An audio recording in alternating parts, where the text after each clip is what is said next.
Welcome back to more MotoGP career mode. Time for one of my favourite races of the whole season, the Australian Grand Prix at Phillip Island.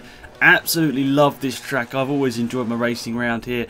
Lights out and away we go. We're starting on pole position but already down to third place before we get down to turn one. Or is it? We're going to look around the outside of Marquez and Lorenzo. We do. Round the outside and back into the lead of this race.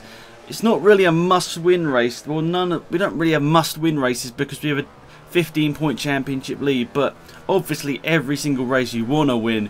I mean, pretty much if we just finish ahead of Lorenzo and Rossi, I'm happy at the moment because Marquez can't really challenge. So I'm just happy just finishing ahead of those two, but basically finishing ahead of those two is winning anyway. So, oh, on the brakes incredibly late.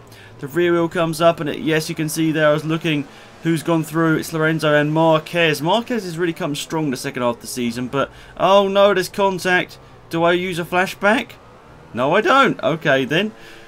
That's probably completely destroyed Marquez's championship credentials. I recorded this about a month ago, guys, so I honestly can't remember what happened to any of this.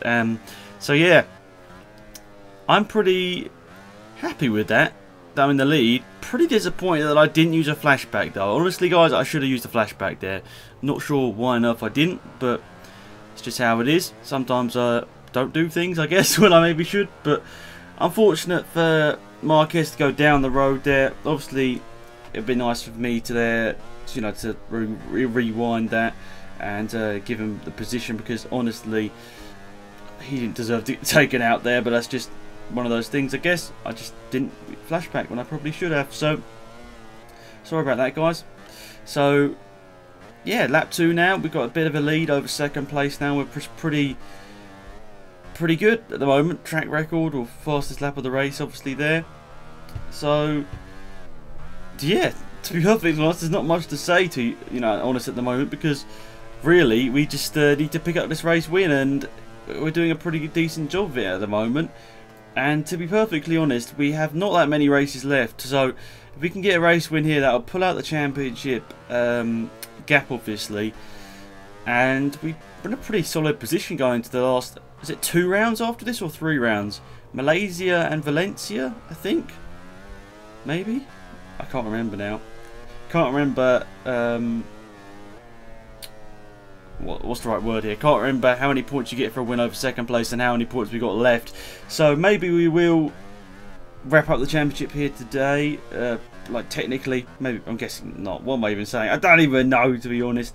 But pretty much winning today would pretty much wrap up the championship for us. I know it sounds stupid, but it'll build enough of a gap that if we just put in a decent performance in the last 2 races, we'll have a good chance of winning it. So round the final corner here, we've got a nice solid lead over second position. So under the Melbourne banners, across the start finish line to go on to the last lap of this race here. Lorenzo's 1.1 seconds back here through turn 1, but carrying the momentum. I just love this track because it just flows so well, and it's just a great track. I'd love to go and see a race here in real life. Always action packed, aren't they, these races? Pretty much every MotoGP race is action packed anyway, but yeah, the only one I could really go to is Silverstone. I don't particularly like the Silverstone circuit, I'm not going to lie. To watch racing, to drive, I don't really like it either. But to watch, I don't find it the most entertaining in the world because it's such a flat track, and I find that flat tracks don't, you know, make it so easy to watch. Cause there's normally not as many you know, it's not as cool to watch. That's what I'm basically trying to say. It's not as cool to watch a track which doesn't go up and down. I'm sure someone's going to be like in the comment section about a long lecture about why flat tracks are the best in the world, but you know, compare like the Qatar Grand Prix to this Grand Prix, which is cooler? I think this one's cooler, let's be honest. Anyway, slight mistake down the hill, but we've got a nice 3-second or so gap to Lorenzo back in second place here. So all we've got to do is get around one more corner and we'll win the Australian Grand Prix, and you could say technically wrap up the championship. I mean, mathematically obviously it's way far from over, but for me, I'd say it's a pretty good step in the right direction to winning this championship across the line. After the bad result last time out in Japan, that's exactly what we needed. And we've done it. We've done a good job. And where did we finish? 3.3 ahead of Lorenzo in the end there. So a nice solid performance from my Yamaha. And let's have a look at the championship standings any second now, I'm sure. We'll see how far the gap is to the second place. It's Lorenzo, it's 21 points. We know 25 points is a race win, so if I outscore Lorenzo by 4 points in the next Grand Prix, I've won the championship. So then, that all goes down to the next race, guys. So definitely tune in for that one. It's been Alex, I'm out here. Goodbye.